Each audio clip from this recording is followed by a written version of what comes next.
Greetings, everybody. It's Adi Boomaye, and you are here for yet another episode of Just a Reminder Boxing Talk. And we're going to kick off the year of 2024 with my boxing awards for the year of 2023, which, just a reminder, was an absolutely stacked year.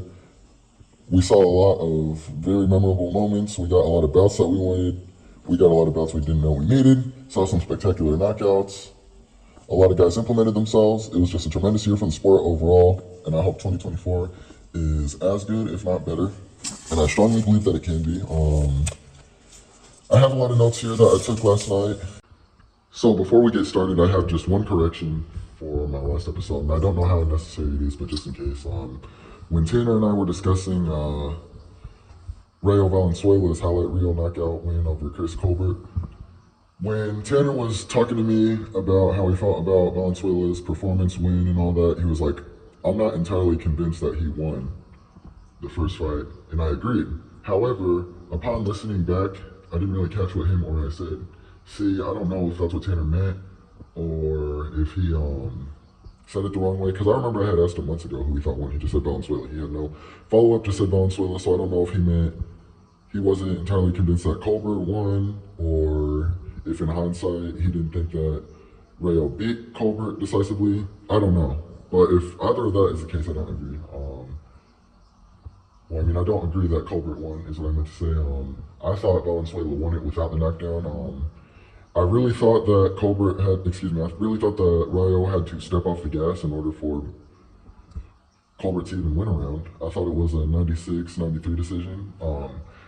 When it went to the scorecards and the proximity of the scores was announced, I knew that it was going to go to Colbert, because I think everyone and their mom realizes that 7 rounds for Colbert is just inconceivable. It's disgraceful. So when I saw there was a 1-point difference, I knew Colbert was going to get it. Do I think it was justifiable? No. I thought it was a robbery. I do believe that Rayo Valenzuela is 2-0 over Colbert, and I'm very happy for what he did once again, and I'm definitely going to bring that fight back up later on the show. So let's get down to the nitty-gritty, and let's give out these awards. So first and foremost, I want to say that I patented these categories off of an article I read from ESPN, actually. I was doing some searching, and I do have some more career breakdowns on the way. I recently watched Floyd Mayweather Jr., and I was amazed. I had a blast doing that. And I'm putting together, and this isn't going to be ready, like officially done for years, but I'm putting together a best fighter of every year list in my notes. And I was researching the year of 2001, because just a reminder, Floyd Mayweather and Bernard Hopkins are really the only acceptable answers for fight of the year for 2001. And I was looking up year of 2001 just to see like what all I might miss. Like, is there any other nominees, or who would be the runner-ups? What were the best fights of that year? And I liked the awards that the ESPN writer at the time had put together. Some I'm not going to touch on. Some were obviously exclusively written for that year. But in turn, I think it's boring if I just say the best fighter, the best fight, the best knockouts. I wanted to add some spice to it, you know? So I did borrow some of those categories that I found in that list. Yet, I also added my own. So first and foremost, in all of boxing, I give the award for worst podcaster to me. Now, this isn't necessary as far as substance goes, but 2023 was a very rough year for me. I did accomplish a lot in hindsight, and I wasn't really aware of that at first, but there was a lot of growth. There was a lot of setbacks and hurdles I had to overcome, and I obviously overcame them successfully. I'm still here now, aren't I? And I have a lot of big plans for 2024, but that said, I didn't make Just a Reminder Boxing Talk as much of a priority as I wanted to, or as much as I should have, but I'm here on YouTube now. That's a start, and yeah, I do feel especially bad because I kept telling you guys I had so much in store, and I promised I was going to be more active, just to not really live up to that. But it's a new year, it's a new day, and let's see. Okay, so moving on. Next award is Best Promotion, individual promotion that is, or best way of selling a fight. That goes to Bill Haney for his Rougarou cop poster. That was very cool. It was a pretty unique idea to use a prop. I'm sure it's been done before, I just can't think of any other instances off the top of my head. But yeah, and it especially ages well because they did indeed catch the Rougarou, and they made it look effortless. So yeah, props to Bill Haney on that. Now moving on, The worst liar of the year is none other than Bill Haney. Just a reminder, nobody but Bill Haney and Devin Haney, I'd assume, are a fan of the way that he lies. The dude talked a good talk during the Haney versus Prograde presser. I mean, who didn't really? But yeah, it's one thing to hype your son and to be his promoter and all that, but yeah, I don't think anyone told him that lying is a sin. I don't think anyone told him that it's not impressive either. That was absolutely pathetic. That he said that he talked to Peter Khan, who, just a reminder, is not Sabrina Matias' manager, just to, and not to copy off of Ring IQ, but let's quote him. Not in these words, but he said that Bill Haney is trying to do none other than make it sound like Matias avoided him should Haney move up to 147 and not step foot at 140 ever again, you know? And I agree with that theory. And I don't see how that's not true. What especially corroborates with that is the fact that Haney, after he was exposed by Sabrina Matias on Instagram, never, ever, ever even acknowledged it. And he's still gone to post several things on Instagram since, and let his voice be heard. So yeah, if there's one thing I can do in boxing, do in 2024 in the sport of boxing, one thing I could do without, that is Bill Haney's lying. I don't know if he can, but I personally can. So this next one necessarily isn't an award, but one can interpret it as such. Nonetheless, it was in the 2001 year in review that I'm patenting this off of, these awards off of. And this one is titled "Somebody Get This Man a Fight." Now, I have four names in particular for their own reasons. The first and foremost is David Morrell. Now, I think David Morrell is the goods. I know a couple guys that think he conquers everyone from 168, 175. I think 168 is more feasible. Am I saying that he's going to? Not sure. There's still more questions to be answered. Like, what happens if he finds someone that can take his punch? What happens if he finds someone that he can't back up? And what happens when he gets hit real hard? The dude has questions to be answered. So, yeah, the eye test only goes so far for me because I know there's always going to be those instances where, like, guys like Andre Ward, Floyd Mayweather Jr., Sugar Ray Leonard, Marvin Hagler, they just really lived up to the eye test. And they were what they were, but some guys just really aren't meant to be like that, just like Felix Verdejo. So, am I saying that David Morrell is the next Felix Verdejo? Absolutely not, but I'm ready to see the guy step up in comp. There's really no point in defending who he's fighting anymore. I think Christian Mabili is a good scalp for him to acquire. I think that's certainly a better name than anyone he's beaten thus far. I don't really give Mabili much of a chance against him at all, if any, but I do expect him to give him some rounds, maybe snag some rounds.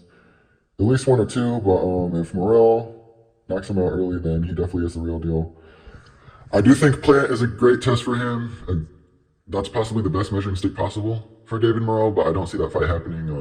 On the subject of Plant, just a reminder, we're all going to lose some respect for Jamal Charlo. If anyone has any respect left, if he doesn't try to avenge the slap incident in the ring. So yeah, nonetheless, I think that's a good, easy in-house fight to make, but I just don't see it happening. If it does, I'll gladly eat my crow. Now, the next is Gary Antoine Russell. I think Russell has all the possibility in the world to be the best of the Russell brothers. Whether that's because Gary Russell Jr. suppressed himself his career due to negligence and inactivity, or Gary Antoine Russell's overall ability, however one wants to interpret it. I do think he has the potential. I do think that he's been on a solid run, but he did have a shaky moment in the Bartholomew fight overall. That whole fight overall was pretty shaky, but I mean, I question him for it because, I mean, there's nothing to be ashamed of up-and-comers getting tested, and I mean, what's to say that he wouldn't just utterly go out and dominate Bartholomew next time around? Or what's to say that Gary didn't learn a lot from that and isn't going to come back with the force? And just a reminder, that was one of the worst stoppages of that year, if not the worst, so yeah. But I think that Gary's win over Kent Cruz, and that overall performance was rather impressive. I'm ready to see him against Regis Prograis. I can see him winning that fight. I know he wants Devin Haney. I believe Gary wants Devin Haney. I think that'd be a good fight. Do I pick him to beat Devin? As of now, no. But I do think it'd be a good test for him. I also think the Sabrina Matias fight is a good fight for Gary, but I don't really see that happening either. I believe that Emmanuel Rodriguez moved up to 140. That'd be a great fight to make, and I'd have Gary winning that one at least. Jack Catterall is my next one, and that's strictly because I believe that he should have got the nod over Josh Taylor. And even if you don't feel that way, and Even if you don't find a rematch too necessary, the dude made a good enough account of himself to the eyes of most people that he deserves another title shot. And I do feel bad for him. I think he's looked fine in his performances since the Josh Taylor fight. Do I think that he performed as well as he did against the very best version of Josh Taylor? No. But there's still enough people at home that believe that he should have become undisputed after that fight. And not only that, Josh kept him sitting on the shelf, dropping belt after belt, just to end up fighting Teofimo Lopez instead. So yeah, I'd very much like to see Jack Catterall get a fight. I'm not opposed to him. I don't dislike him or anything. I wouldn't consider myself a fan of Catterall, but just because of the way he was treated when the scorecards were announced and when the rematch was supposed to take place, or when that was announced, I should say, I do think he very much deserves another big opportunity. And the last is Hannebeck. And I gotta say, this dude, his trash talk is very entertaining. Him saying that he would knock out Chris Eubank Jr. in 30 seconds flat with his eyes closed is rather hilarious. He's been on Carlos Adames' tail too, and I think those are very lucrative fights to make. Do I see them happening?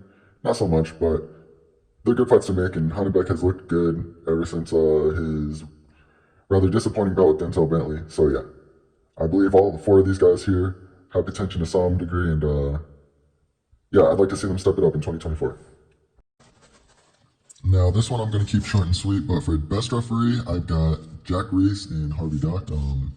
I don't really think there was a standout performance this year. Not off the top of my head of like, oh wow, this dude did a great job refereeing. I mean, maybe there was. My head's just kind of cloudy right now, but I do feel like I would have remembered something like that anyway. But nonetheless, I think these are the two best guys doing it. Whenever Jack Reese or Harvey Dock is the third man in the ring, you can always expect true professionalism. No nonsense, no questionable takes like, why did he do that? Why is he doing this? Both have good eyes, both know how to protect the fighters, both give everyone a fair shot, a fair shake. So yes, my award goes to both of them. Now the next category is worst referee of the year, which hands down goes to Tony Weeks without a shadow of a doubt or a second thought in my mind for what was just a reminder, one of the worst all-time stoppages in the Romero versus Barroso fight, which goes to show how protected Rolando Romero is, which I'll get to later. And I do want to say, just a reminder, Tony Weeks still is a Hall of Fame worthy referee, and the dude has a great body of work. The dude's been around for a while, but I'm not much of a conspiracy theorist, but I do think that the WBA just really protects Rolly, and if that wasn't the case, then the bout wouldn't have went the way that it did. You see, Tony Weeks was the referee of my all-time favorite bout, and Diego Corrales versus Jose Luis Castillo won, and both guys took tremendous punishment. So one is telling me that the punishment that Corrales took in round 10, apropos to getting up and stopping Castillo, was worse than the punishment, aka the air, that Barroso was getting hit with in round 9 of his fight with Rolando Romero. You gotta be kidding me. The dude, I'm not putting him at fault for this, essentially let Jesus Chavez beat someone to death. Maybe that's insensitive to say, but that fight definitely could have been stopped sooner. I can't remember the name of the fallen warrior, but rest in peace. It really sucks that stuff like that has to happen in the sport. Not to mention that he let David Morrell nearly mimic that against Urbasanoli, which thank the Lord he pulled out that he's alive. But yeah, I found his reasoning absolutely pathetic. How he was like, well, he's 40, I didn't want him getting hit too much. It's like, my guy, it was round 9 of the fight, and he was dominating. You scored a knockdown off of a push, which, just a reminder, goes to show that something was up, because it looked like he was just itching to create a stoppage for Rolly, because you know Rolly was definitely getting served when the judges had him ahead, because, I mean, they had him ahead against Marinez when he was getting schooled, so, yeah, there's that, but, yeah, the dude didn't take any damage. He got stopped off of a phantom combination, and I don't know if anyone thinks about what they'd do if they had if they had superpowers, whether they were just omnipotent or one specific superpower. But one thing I'd do for either of those is if I had telekinesis that I could activate on anyone or anything at any time, any place. One thing I would do is from the seat of my couch, I would freeze Tony Weeks, make him unable to move during the exchange that he ended up stopping that fight pathetically over. Just to see how he'd react. Like, would he yell like, stop, I can't move, somebody get in there and stop the fight, da da da da da. But yeah, that was absolutely pathetic. And like I said, I do appreciate what Tony Weeks has done for the sport, but I would absolutely love to see him face to face and tell him how awful that was of a stoppage, and that no one but him and people that know Tony Weeks and people that have, because someone has to say it, people that have lost or received damaged family members from the sport agree with that stoppage. This one will be short and sweet, but the best example of a champion goes to Naya anyway. And it's not that he did anything majorly drastic compared to anybody else, but I mean, what can I say? The dude went undisputed last year, just a reminder. Went up and in just 2 total fights in a year span, went undisputed in the second weight division, and is already in talks to fight one of his mandatories in either Luis Neri, which is a bout that I wanted to see for years. A bout that I don't really give Neri much of a chance to win anymore. In hindsight, I kind of wish I never did. But it's still a fun fight, and Neri's still a top guy. And if he's not set to fight him, he'll fight Akhmadaliev. So, I mean, the dude at this rate is just going for the fights that make sense for him in his career, for his legacy. So, I mean, what's the hate on that? Even though some people still do.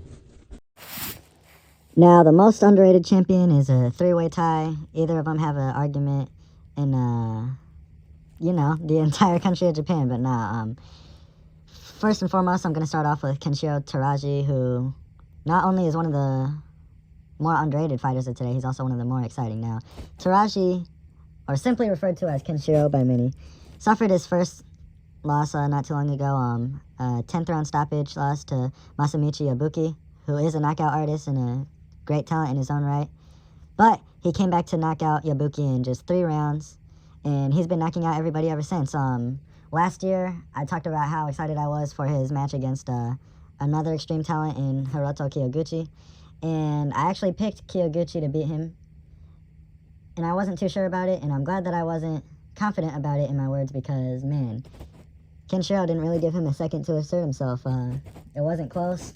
Kiyoguchi didn't snag a round or anything close to that and was stopped in dominant fashion. That was definitely a statement win, and both guys that Kenshiro's been in the ring with since, he's knocked out. He's just knocked out everybody ever since maintaining his first loss. So that just goes to show that sometimes the best thing that can happen to a fighter is for them to lose, at least once.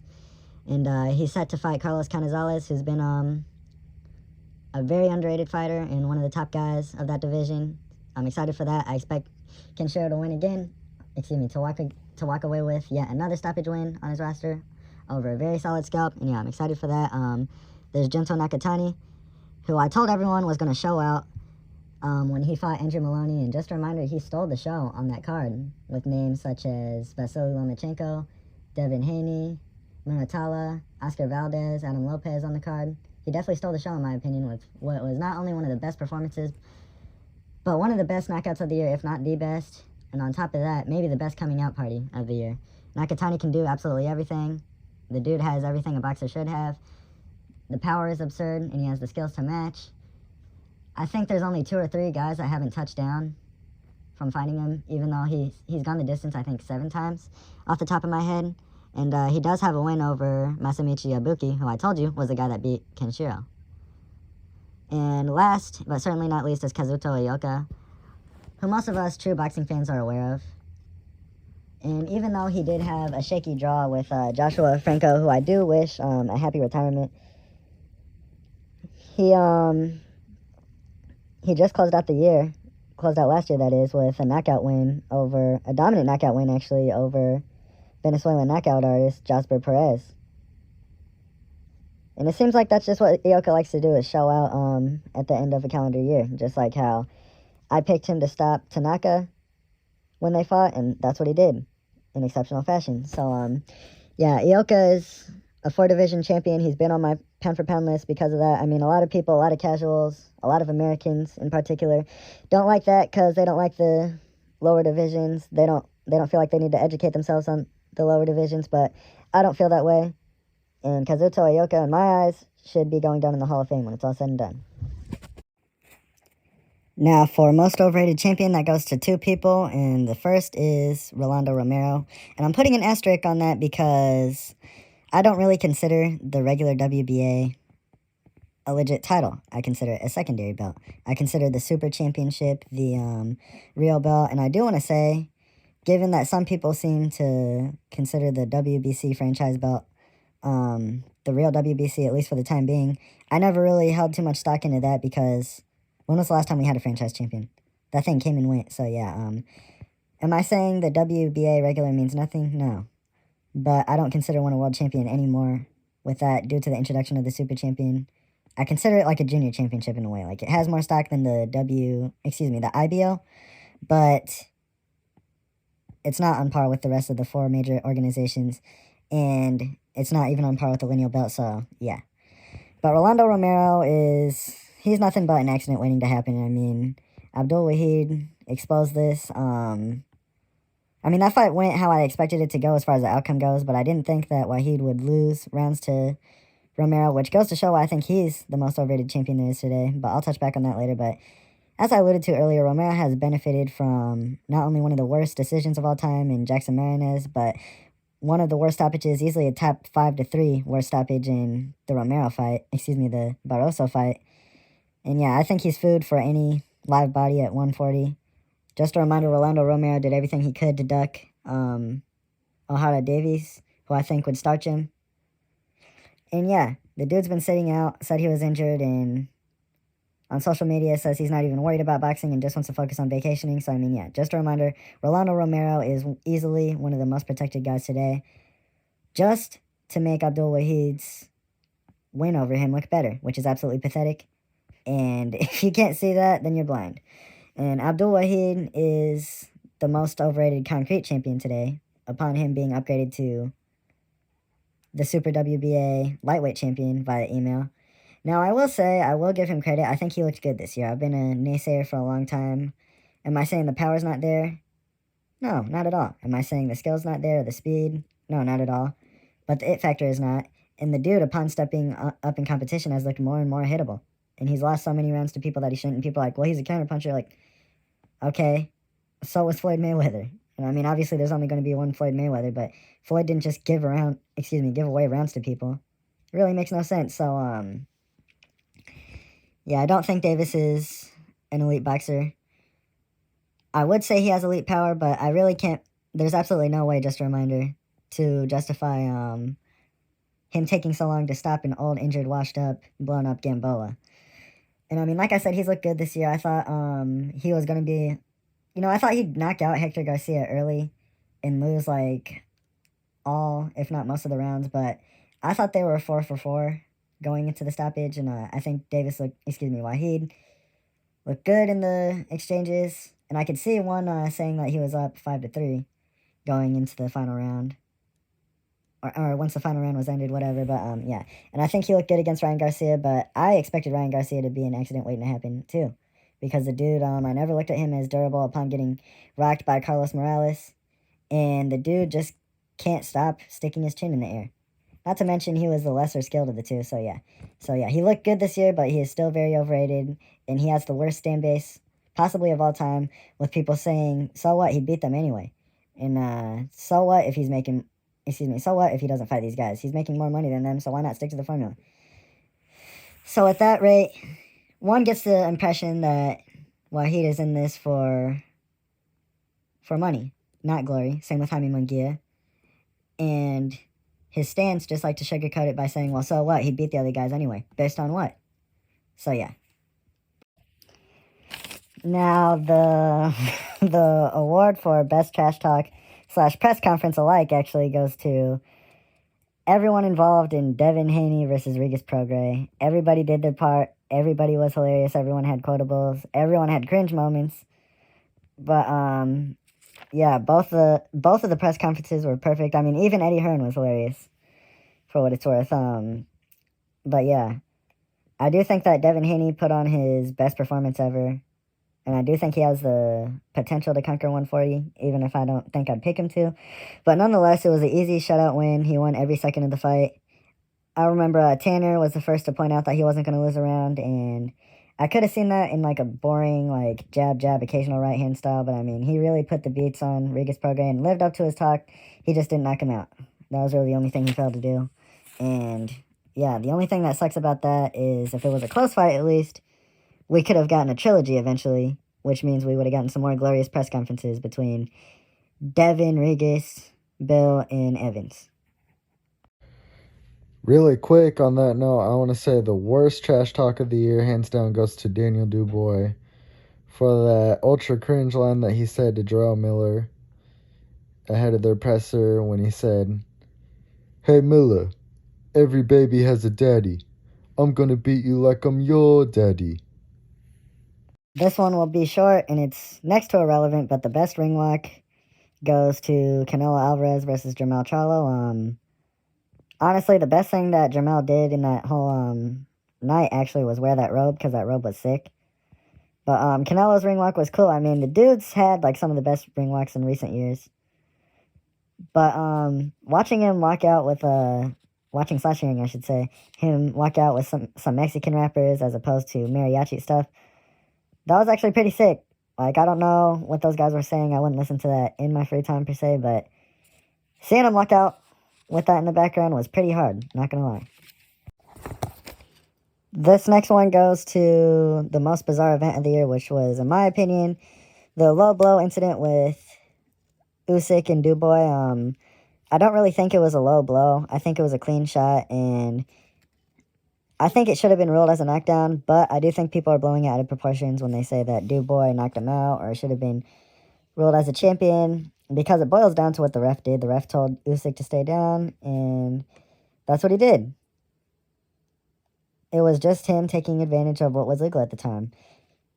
Nothing says that Usyk wouldn't have gotten up and, did his thing if he was given a count. I do think he would have taken some big shots, but I don't really think Dubois would have stopped him. So, yeah.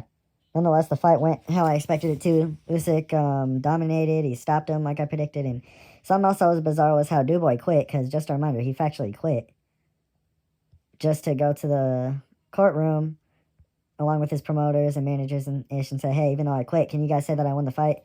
Like, no. Next up for most welcome return, none other than Jermell Charlo. It's been a long time coming. It's about damn time. It's really sad that he was reduced to fighting someone like a past prime, blown up Jose Benavidez Jr.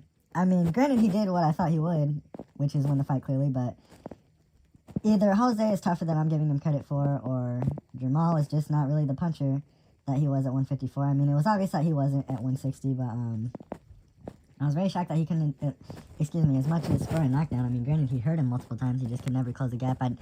You know what? On top of that, I just don't think he has the finishing skills of his brother. So, yeah, it was a clear win. It wasn't a pretty one. It wasn't a bad fight per se. I just don't think it was one of Jermell's better performances. But, I mean, who knows? The next fight we'll know if he'll carry power up to 168, because I assume that's where he's going. Or if ring rust simply ate him alive that night. But it's good to see him back. Most missed goes to none other than Jorge Linares, who I'm actually currently watching the career of, and I'm having a fun time. The dude was an exceptional featherweight. I left off at his debut at 130 against Weber Garcia, which Weber is a pretty insane name, man. But anyway, I appreciate the fact that Linares realizes that it's time to go, but I really wish he realized that after his loss to Zara Abdulayev.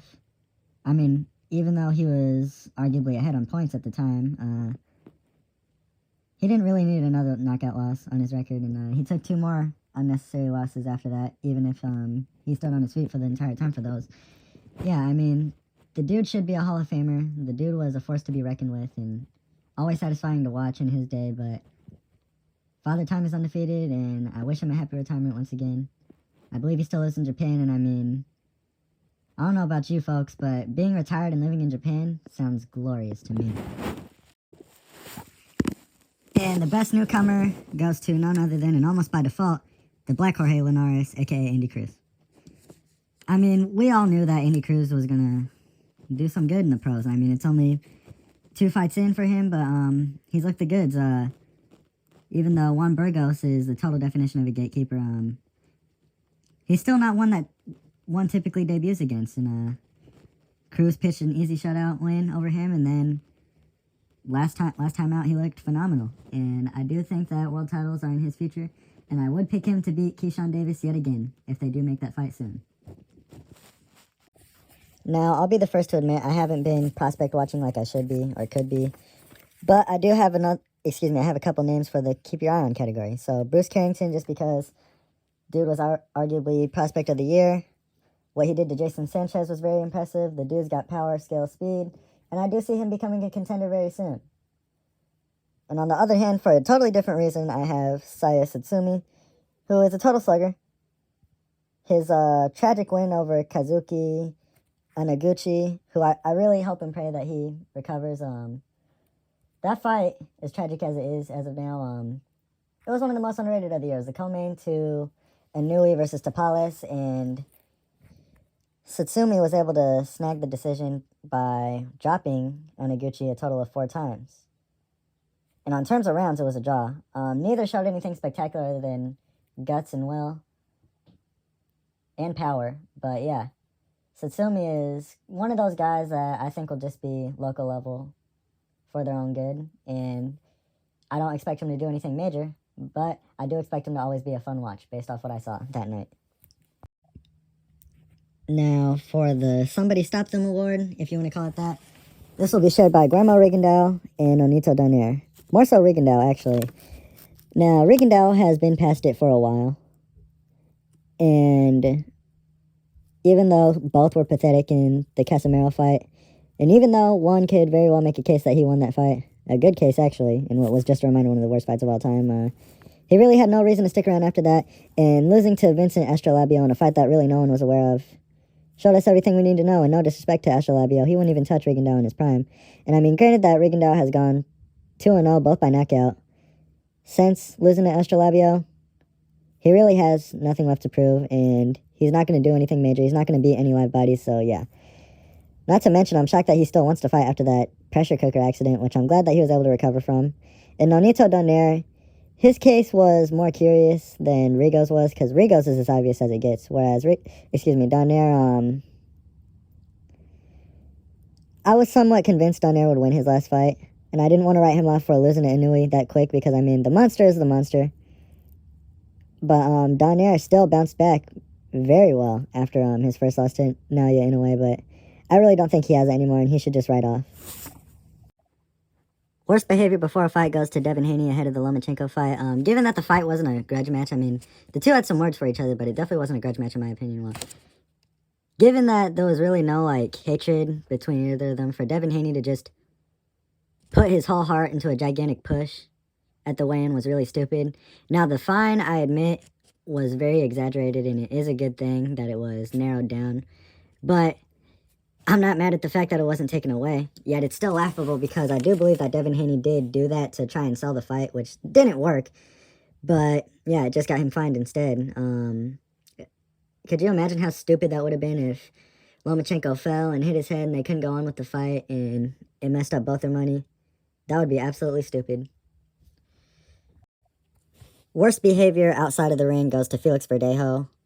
And even though this case was started last year, I believe, granted that he got his life sentences, heavy emphasis on sentences, this year, he deserves the award this year. And the dude realized he wasn't going to be anything anymore in boxing, so he decided to just go commit murder over an innocent woman and a child.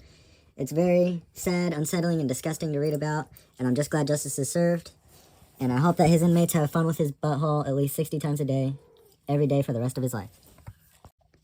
Now, we've had some questionable, bad, and outright horrible decisions this year. But the worst decision of this year, in my opinion, goes to George Kambosos' quote-unquote win over Maxie Hughes. And it was very transparent that Top Rank is saving him for Lomachenko in a money grab.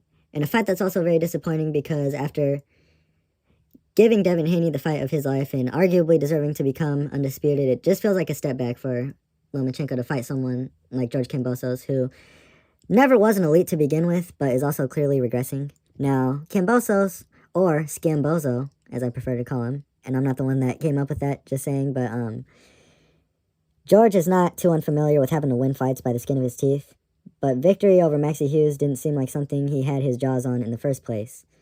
The 117 to 111 card in his favor was absolutely absurd. If anything, it was completely backwards, and yeah, Hughes, while I don't consider him an elite either, was definitely jobbed of his career-defining fight, really.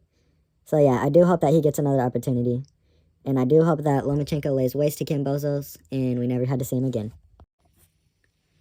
The worst fight, without a shadow of a doubt, has to go to Shakur Stevenson versus Edwin De Los Santos. And on that note, my biggest regret of the year is saying that Edwin De Los Santos deserves the Shakur Stevenson fight, which, in hindsight, he did. Because Shakur kept calling people out, and people kept turning him down, and everyone, including Shakur, well, I should say Shakur and his following were saying, nobody wants to fight, da-da-da, whereas Edwin De Los Santos was keeping his foot on his neck. So I'm happy that he got the fight, and the two did some talking moving up. And like I said, he had his foot on his neck, but he didn't keep that same energy in the ring. Both fought scared, both fought ugly, both fought horribly. Both should be ashamed. I don't think either is a bad fighter. I still think both are two of the top names in the division. I would consider Shakur Stevenson a top 10 pound-for-pound fighter, but this was hands down the worst fight of his career. It's hard to imagine he's going to perform any worse than this. And I do want to say that he conquers everyone from 135 and maybe 140. But at the same time, I don't know how much I trust him against big punchers because there was the Nakatila incident, and now there's this. So even though he got the win, even though it was ugly, there's no justifying like, oh, hey, he had to do what he had to do, da-da-da. It's like, it's okay to say a good fighter or a great fighter, for that matter, performed bad. No ifs, ands, buts, maybes, or hesitation. Shakur Stevenson's performance sucked. Now, the award for biggest disappointment of the year goes to Jermell Charlo, without a shadow of a doubt, in my opinion, for various reasons, actually.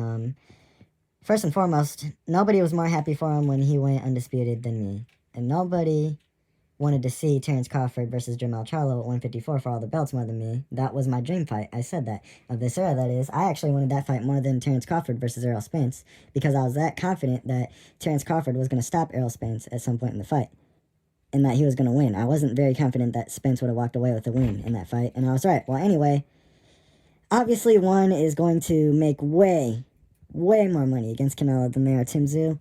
But even though it kind of seemed like Jermell was chasing greatness at the time, it seemed like dude was chasing a bag. Or maybe he got hit by Canelo and realized he didn't want to get hit by that for 12 rounds, and dude fought so negatively that after his best performance, he came through with his worst performance by far and wide. And yeah, even though he landed some okay shots at times, he fought so negatively from start to finish that I don't even want to give him any of the 12 rounds. So yeah, 120 to 107 Canelo was my scorecard for that fight. I was very heavily pushing for him, and the dude was just a disaster, an utter disappointment. He didn't perform like someone that was on the pound-for-pound list for a few years, in my opinion. It was just tragic to see, especially because I spent money on it. I'm not too embarrassed to admit that I did, but I am ashamed that I did, especially because the card wasn't even good.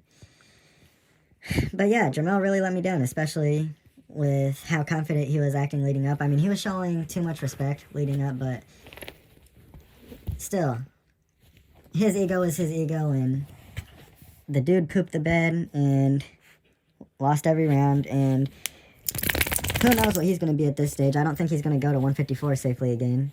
I think he can, if he still has it. And no, I'm not saying that he lost to Canelo because he doesn't have it. But who knows, like, how much he's in the fight game mentally anymore. If he still has it, he can do real good at 160, but another reason why he's one of the biggest disappointments is the audio leak of him outright bragging about hitting a woman. When he gets paid to hit men, not women, but ran for 12 rounds against Canelo. Why didn't you brag about how much you hit Canelo? Oh, because he didn't? That's why. And, there were some people sharing posts like, news confirms that he hit a tranny that had ran up on him. How do you feel about it now? Which obviously that was to get people speaking hypotheticals and to get people off of Jermell's tail. And I knew that was BS from the jump because I never, ever, ever saw a credible source share it, unless you consider every boxing fan in your Facebook group to be a credible source. So yeah, Jermell Charlo, I am very disappointed in you, and I wouldn't mind if I didn't see you fight again. But nonetheless, I'll tune in if he fights again. But I'm just not heavily backing him like that anymore. Now, best entertainer of the year goes to none other than Emmanuel Vaquero Navarrete, one of my absolute most favorite fighters, really of all time.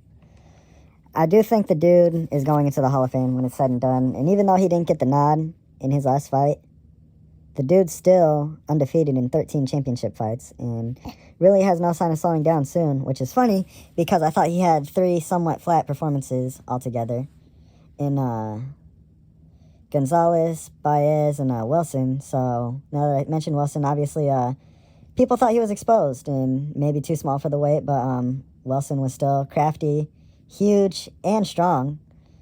So yeah, nonetheless, Navarrete showed what champions are made of, and he looks well accustomed to the weight ever since. I don't really see the controversy with that stoppage in that fight, which, just a reminder, was one of this year's best, and I'll mention that later. But yeah, I'd pick him to dominate Wilson in a rematch, honestly. The Valdez fight, I picked him to lose just because I didn't like hearing him say, I'm not quite sure if I can win this fight, which, I mean, even if a fighter feels fear, like, that was very sketch to me.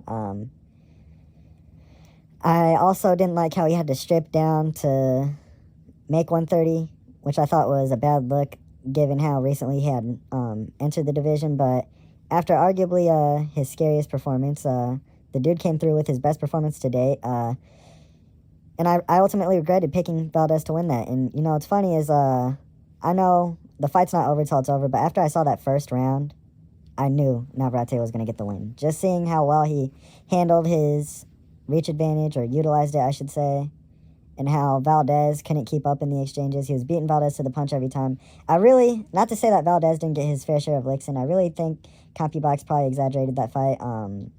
Navarrete's upper body movement was underrated and akin to Julio Cesar Chavez. Yeah, he was making Valdez pay for standing there, making him miss when up close, and making him pay for trying to commit. It was a great performance. It wasn't even a war because I considered it too one-sided, and the only round I could see Valdez winning off top is round 9, I think it was, when Navarrete kept shaking his hand and obviously didn't throw as much. I mean, I could see one giving Valdez really a max of 2 rounds, but it wasn't a close fight at all, in my opinion. And honestly, I'd have to watch it again. I walked away with a 121 weight scorecard. So yeah, and then we had the Conceição fight, and I knew Conceição was going to be hell for him early. But I do think that a draw was okay. But I personally, and the general consensus actually seems to have it 6-6. So a draw without the knockdowns, but the knockdowns should have gave Aguero the fight. And yeah, excuse me, it's interesting to see because it seems like this is the first fight in a while where someone's stock has gone up, if anything, from a draw. In favor of Navarrete, that is. I don't think anyone would pick Robson to win a rematch. I do love how Navarrete said that Conceição deserves the rematch, but it's not up to him, because I do want to see that next, and given how there's 2 styles matched, it makes even more sense for us fans to see it. So yeah, I'd pick Navarrete to break him down and stop him in a rematch, and I'm ultimately picking him to beat any remaining champion at 130 and go undisputed. I picked Navarrete to go undisputed at 122. I picked him to go undisputed at 126. Given his size and frame, I knew he wasn't going to stay at either of those weights long enough to unify the divisions, on top of the promotional issues. But I do think there's a good chance we might see him do what he was ultimately destined to do in my eyes, and go undisputed.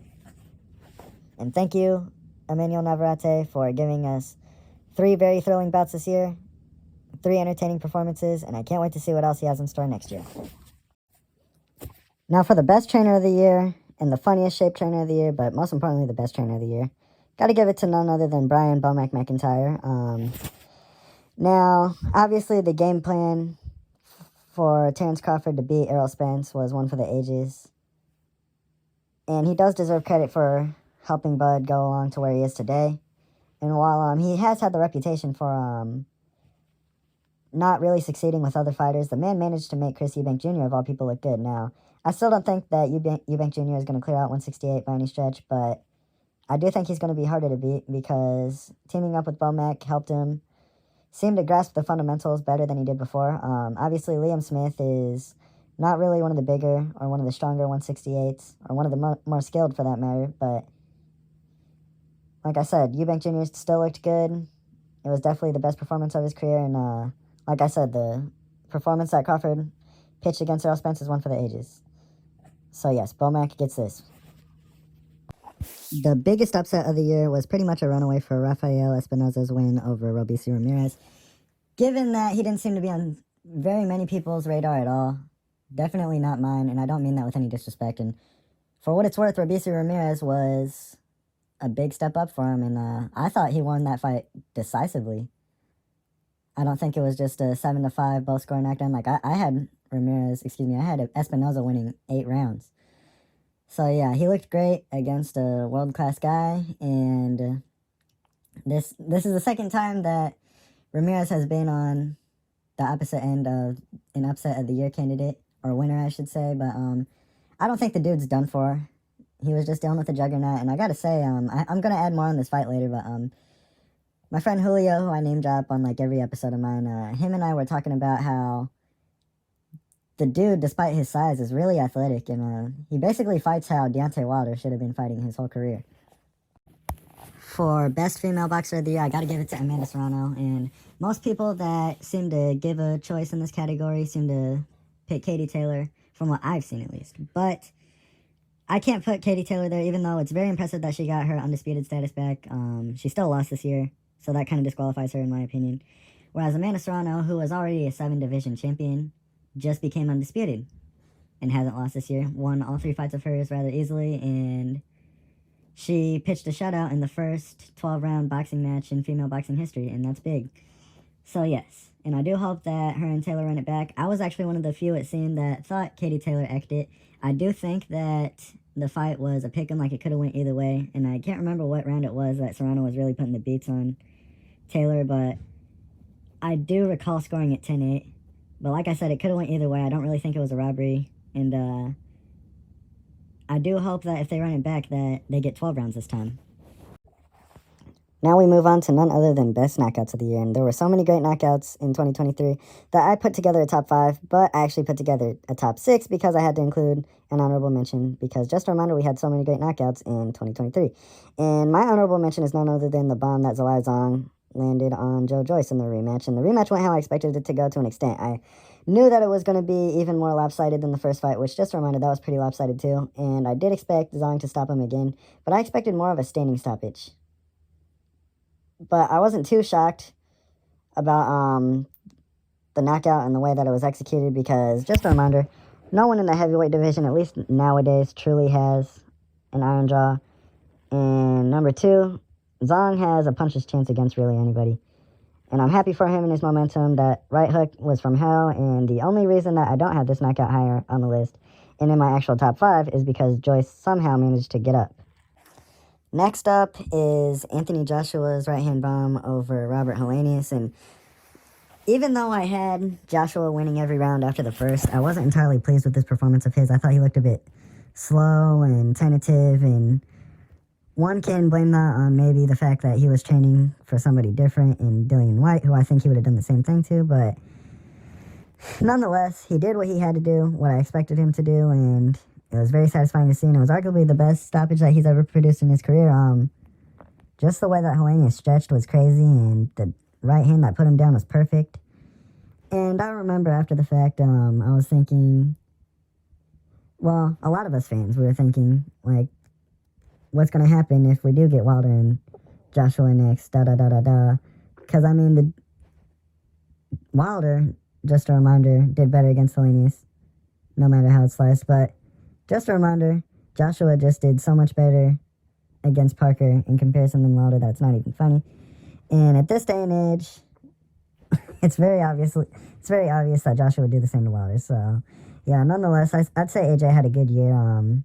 He seemed to finally ditch that tentative pure boxing style that he was utilizing earlier, and he just walked away with one of his best performances, and prior to that, produced one of his best knockouts of the year, and I'm happy for the guy. Next is Brian Mendoza being none other than the one that got to make Sebastian Fundora go timber. Now, Sebastian Fundora is pretty crazy to fight, I imagine, given the size, the dimensions for the weight, but aside from a punch and stamina, the dude's really not all that, in my wholehearted opinion. I mean, I was impressed with what he did against Lubin, because I thought Lubin was going to go in there and wreck him, and I mean, he did get dropped and he did take some punishment, but he did what he did against Lubin, and like I said, it was his best win. But I wasn't ever going to be a part of that bandwagon that thought he was going to beat Jermell and conquer the division just because he beat Lubin in a war, especially because, well, even before this, but I mean, the guy went the distance with Ocampo, and even though he won handily, he still lost rounds, and that fight shouldn't have been that competitive. And he lost to Jamonte Clark. He improved off of that, yeah, but I honestly thought that one could make a case that Sergio Garcia beat Sebastian Fundora. But I mean, at the end of the day, Brian Mendoza is the first guy to do it officially because of that epic knockout. And yeah, what was really unique about that knockout was just the way that Fundora tilted his head up and just the grimace and the smirk on his face that kind of said, okay, he got me there. I'm not getting up from this. Like, I don't see that too often. And yeah, it was great. Mendoza got what he deserved in a title shot. After that, he made a good account of himself, but I don't expect him to be a top guy in the division per se. The dude's probably the hardest hit in the division, but still. And no matter what goes on with his career, his knockout over Sebastian Fundora is one that will be remembered. So now we're at the top three, and these honestly can be interchangeable. But for right now, at number 3, we have the left hook nuke that Mark Magsayo blasted out a Valor with. Now, even though Magsayo has his limitations and lost to a couple top guys in a row in Ray Vargas and Brandon Figueroa, him fighting someone like Avelar in a confidence builder, it was a total mismatch, and it ended like a mismatch. I'm glad Avelar was okay because I read that he was hospitalized after, and I looked at his Instagram he posted not too long ago, but oh my gosh, that left hook was just a nightmare, and it was very impressive to see the sidestep that he utilized to execute that punch.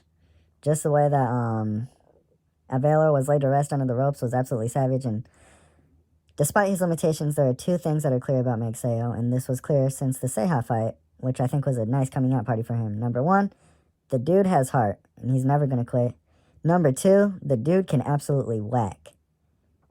And I picked him to beat Ray Vargas when they fought, and I thought it was only a matter of time after he created that knockdown, but he didn't seem to realize how badly he had hurt Vargas, and like I said, that's just his limitations. I'm rooting for the guy. He's fun to watch, and like I said, he's got a puncher's chance against really everybody in the featherweight division, so yeah, but once again, glad Avelar was okay, but oh my gosh, this knockout I'll never get tired of watching.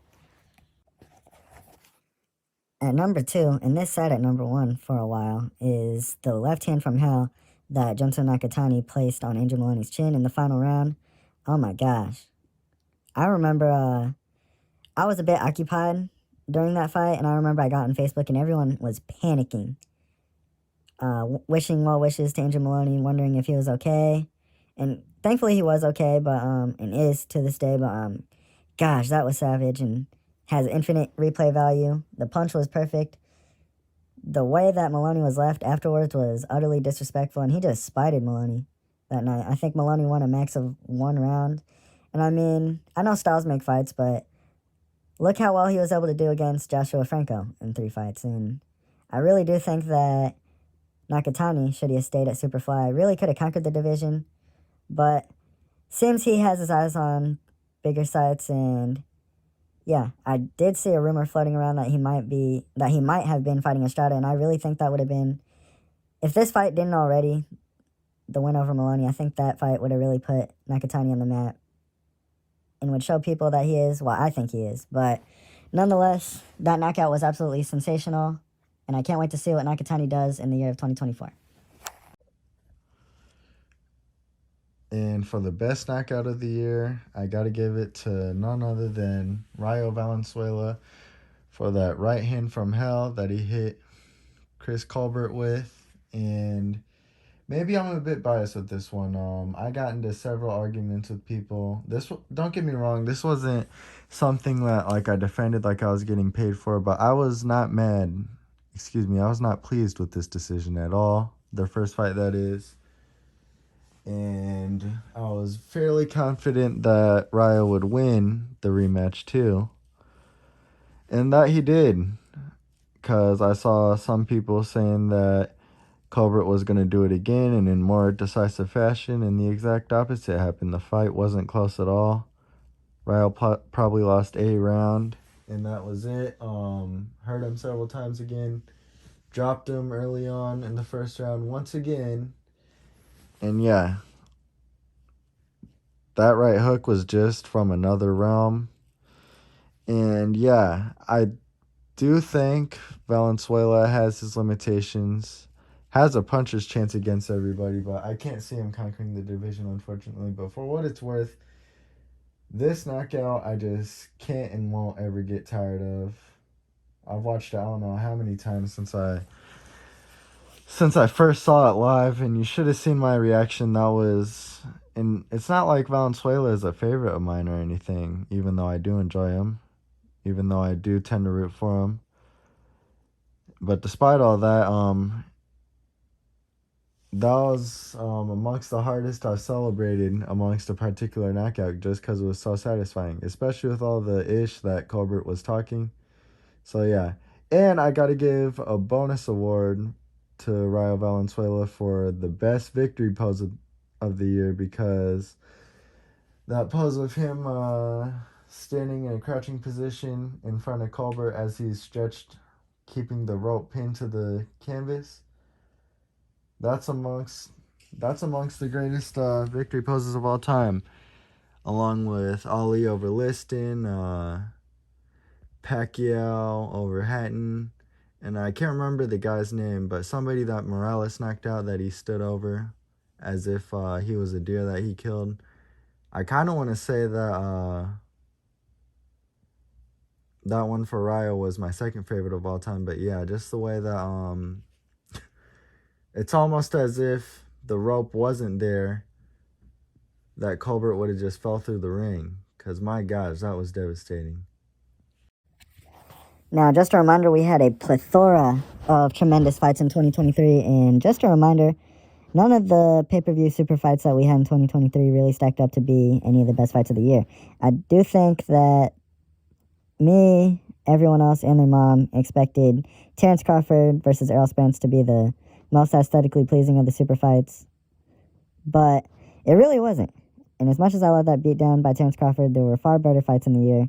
I gotta say, shockingly enough, Devin Haney versus Vasily Lomachenko was probably the best super fight of the year, at least in regards to pay-per-views, but I can't put that in my top 10. And I gotta say, what's interesting is, as hard as it was to make a top 10, one can take the bottom half and switch those fights around, but they can also take the top 5 and switch those around as well.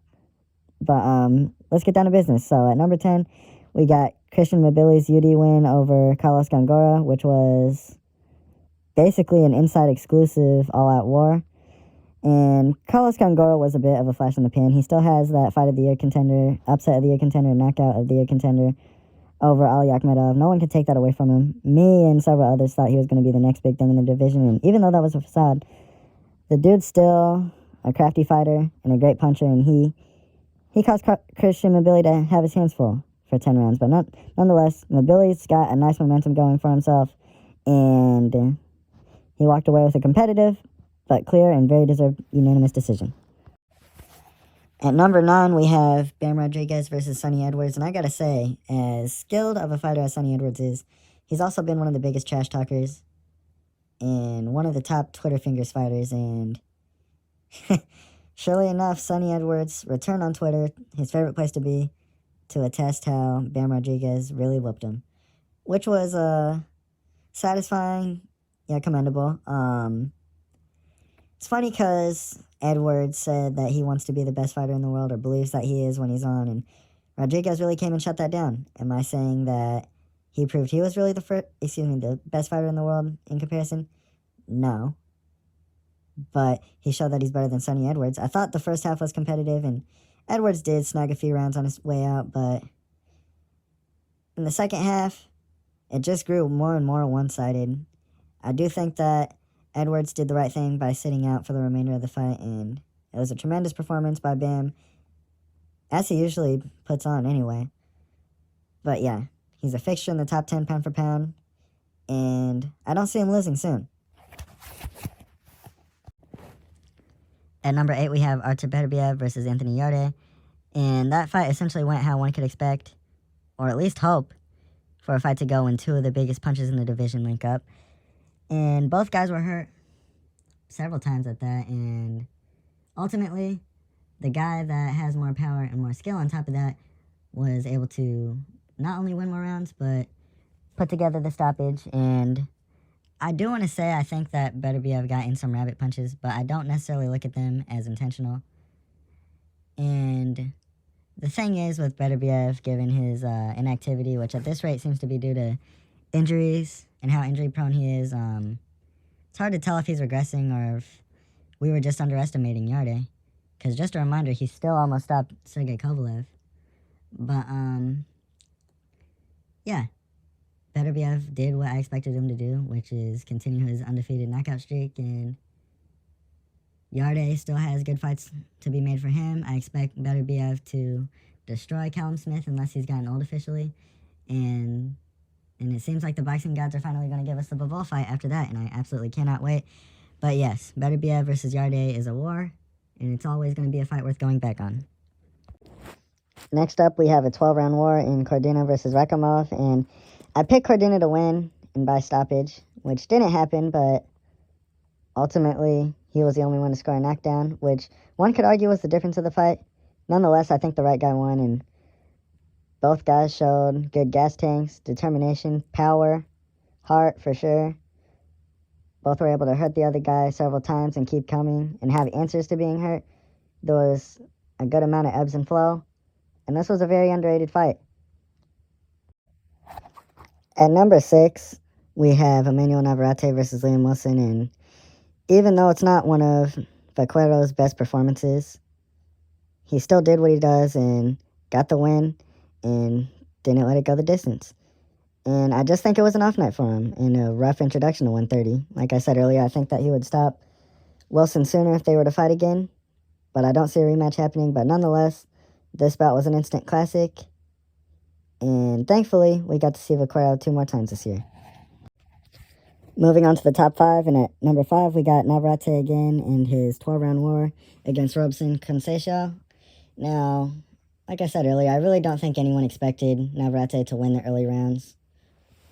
And I knew Conceição, who, just a reminder, is a very underrated fighter, was going to be hell for Navarrete throughout. And I do want to say, this would be an interesting triangle, but just a reminder, nobody thinks that Oscar Valdez actually beat Robson Conceição. Just a reminder about that. But like I was saying, it would be an interesting triangle should Valdez have actually beaten Conceição and one were to score, Navarrete Conceição would draw.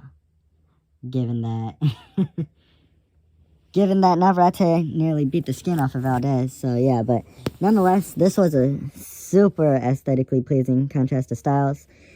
I do think that the late rally that Navarrete put on not only allowed him to walk away with enough rounds to win the fight along with the knockdowns. I said that wrong, because like I said earlier, I have it 6 rounds apiece, but I do feel like he was able to win a majority of those 6 rounds late. And on top of that, I feel like that second half momentum showed that a rematch would just so happen to swing in his favor. And if that's to be made next, I can only hope, honestly. I just saw, actually, and I won't spend too much time on this, that Shakur Stevenson called him out on Twitter. No matter what anyone's prediction on that fight is, it's pretty funny that Shakur Stevenson couldn't make 130 anymore, so he got stripped on the scale and moved up to 135, and now he wants to fight a 130-pounder in Navarrete, who's probably not going to 135 anytime soon, just as Shakur Stevenson's definitely not stepping foot back at 130. So I kind of just look at that as a way for Shakur Stevenson to claim that he has a top guy avoiding him. But yeah, back on topic, this was an instant classic, and I really hope these guys do it again. At number 4, we have Oshaki Foster versus Eduardo Hernandez, and the fact that I have 3 fights ahead of this really goes to show how incredible this year was.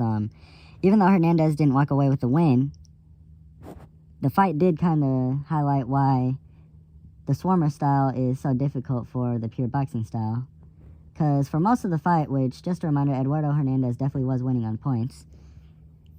For most of the fight, Hernandez wasn't giving Foster any space. He was in control of the pace. The power, the volume, the angles, the overall pressure were just too much for Foster at times. And even though I thought Foster was able to edge the first round, I thought it took a long time for him to win another round. But just a reminder, round 11 was the best round of 2023, in my humble opinion. Both guys were able to show a lot of guts. Both guys were able to overcome adversity, show some resilience by standing up to the bombs they took in that round. And Foster ultimately showed what a champion's made of by digging down and getting the knockout victory when down on the cards like that. And it's impressive. I'll always be tuning into his fights from now on. He's scheduled to fight Abraham Nova, and I definitely see him winning that fight. And as for Eduardo Hernandez, he showed a very solid pedigree on his behalf, and I still expect to see him do some things as well. At number 3, we have Jaime Munguia versus Sergey Derevyanchenko, and this fight was perfect from the jump. Round 1 was easily one of the best rounds of the year. Both guys were hurt very quickly in the fight. Both guys were hurt several times throughout. It was the true definition of a war. Both guys showed what they're made of, and as dissectable as Jaime Munguia's career has been, the dude has improved over the years, and if he didn't, I don't think he would have beaten Derevyanchenko. Just a reminder, though, Derevyanchenko kind of screwed himself over because not only did I, but the official judges had him ahead after 10 rounds. And he was the one that pushed for 12 rounds for this fight, as was brought up in the commentary several times. So, yeah. But, nonetheless, both guys can hang their hat high for this one. This is an all-time classic right here. Munguia, like I said, no matter how much one likes his matchmaking over the years, because I certainly don't, the dude usually brings crowd-pleasing fights. And I mean, I like that. And I do expect his fight with John Ryder to be a great fight. But as for right now, even if Sergey Derevyanchenko is regressing, and even if that's why an improved Munguia was able to beat him, I would consider this his signature victory as of now. But yes, once again, both guys were hurt several times. Both guys showed hellacious gas tanks and lots of will. And they just brought the heat. I wouldn't mind seeing them do it again. At number 2, and I was honestly kind of tempted to put this at number 1, we have Rafael Espinoza and his upset win over Robeisy Ramirez. And this fight, in terms of scoring, in my opinion, was kind of like how the Sergio Martinez versus Kaylee Pavlik bout was, in the sense that Espinoza was able to win the first half, then Ramirez was... No, the first third, sorry. Then Ramirez won the second third of the fight, tying it up in terms of rounds, but being a point ahead due to scoring a knockdown, before Espinoza was able to walk away with the remaining rounds in the fight. Now, in that comparison that I drew, Martinez didn't score a knockdown, only Kelly Pavlik did, but I'm just speaking in terms of rounds. So, yeah. I felt like Espinoza, due to his sheer volume and creativity and awkwardness, he was able to sweep the first 4 rounds. He was beating Ramirez to the punch with ease, outgunning him, out-hustling him. He was getting through his guard almost effortlessly, which is definitely something to be impressed by, because Ramirez is a damn good defensive fighter. But that round 5 was something. I was telling Julio, once again, that if Ramirez simply tapped Espinoza on the chin and he touched the canvas with his glove, I probably would have scored that round 10-9, but that knockdown was so severe that I feel like I have no choice other than to score it 10-8, because some referees would have waved that off, honestly. But I do think that ref did a great job, which I don't regret saying Jack Reese and Javi Daca the best referees of the year, because they are the 2 best. But the guy that was the ref in that fight did a damn good job overall, and I do think he did the right thing by letting Espinoza continue, because he was in control of the fight, and that was the first time he showed any real vulnerability. So yes, I'm glad that he did that, and ultimately that was one of the best comebacks I've seen in a fight in a long time. But for what it's worth, Ramirez was able to build momentum on top of that knockdown and just show his overall pedigree. But Espinoza was able to dig down, adjust, and replicate what he did in the first 4 rounds to win what was a 5-star plus bout. And round 12 was one of the best rounds of the year, and I definitely don't think that Espinoza needed the knockdown to win, but it did add great emphasis. It was like, hey, this is my belt now. I can score knockdowns too. You're getting the best of me. It was epic to see. And I'd honestly love for a rematch, and I'm definitely hoping to see great things happen for Espinoza, and I'm grateful that I got to see this classic. And at number 1, without further ado, the best boxing match of 2023 was Luis Neri versus Azat Hovhannisyan. And simultaneously, it is the most underrated bout of the year because aside from the weekend that it took place, I didn't really see people talking about it. But the bout was pure fireworks from start to finish. Luis Neri, ever since he fought Carlos Castro, he's been looking good again. Because I wasn't really pleased with how he looked with Eddie Reynoso. And obviously he lost to Figueroa, but ever since Castro, he's been on a nice little run. And even though Hovhannisyan kept his hands full and hurt him several times, Neri showed that he's overall the better fighter and the better puncher and was able to walk away with a knockout victory. But everything that took place in order for him to get that knockout was just sensational. The action was tremendous. The style clash was awesome. Now, Hovhannisyan isn't going to blow anyone away with his skills, but his grittiness, his ruggedness, his resilience, and his power gave Neri a lot of fits. But Neri, I feel like, is one of the more underrated fighters today in terms of skills. I mean, no one really likes his antics and his doping history and all that, and his discipline. Nobody likes that, but to say the guy can't fight is a lie. And in my opinion, to say the guy can only punch is also a lie. But yes, the bout was pretty special. It made me very happy to be a boxing fan. It really blows my mind how the fight isn't talked about more. But just a reminder, it goes to show how underrated the smaller divisions are. And I'll definitely be watching this one several times more.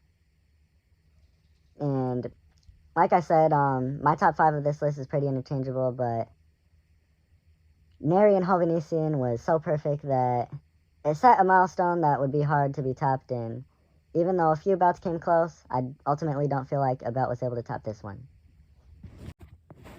And for the best award one can receive, and many people won't like this, but I don't do this to be liked, the best fighter of the year goes to Naoya Inoue. Now, before everyone gets their opinions in a bunch, Terrence Crawford is my number 2, and I did cite him as having the best performance of the year, but that doesn't mean he has to be the best fighter of the year. And I actually crowned Terrence Crawford as the best fighter of the year until Inoue had beaten Tapales. And even though Crawford had became the first male in history to become undisputed in the 2 divisions and ultimately made history, I don't think that Inoue doing the same makes him better per se. But the fact of the matter is, he has been a world champion in 4 weight classes, as opposed to 3 for Terrence Crawford. And in a clearly shorter amount of fights, Inoue has beaten more world champions. Inoue has beaten 12 world champions in 26 world title fights, and he actually beat one of them twice. Now, some people like to say, but Errol Spence was on the pound for pound. Stephen Fulton was on my pound for pound list too, and actually placed pretty close to Errol Spence. I mean, Spence was the more known fighter, but was he the better boxer? No. I mean, Fulton arguably lost. I don't think he did. He arguably lost to Figueroa, whereas Spence, before the Crawford fight, arguably lost to Porter. So yeah, no matter how you slice it, Inoue is ahead of Terrence Crawford, and just a reminder, Terrence Crawford has yet to beat someone of the same status of Nonito Donaire. So yeah, overall, Terrence Crawford and Naoya Inoue are the 2 best today. They're both omnipotent boxer punchers, but I just think in terms of accomplishments and what he's done with his career, Naoya Inoue is the best of this generation thus far. And as for 2024, I have tremendously high expectations. As I said earlier, I can't wait to see Beterbiev versus Bivol, assuming that Beterbiev gets past Smith. I'd love to see any of the fights between the 3-headed dragon at 140, that is Teofimo Lopez, Sabrio Matias, Devin Haney. I'd love to see Inoue versus Neri, or if he goes up to featherweight, I'd love to see him against Brandon Figueroa. There's just so many great fights that can be made. But I hope you guys enjoyed this. I apologize for the length. Nonetheless, I hope that you guys find it worth it. And until next time, Eddie Boomer is out.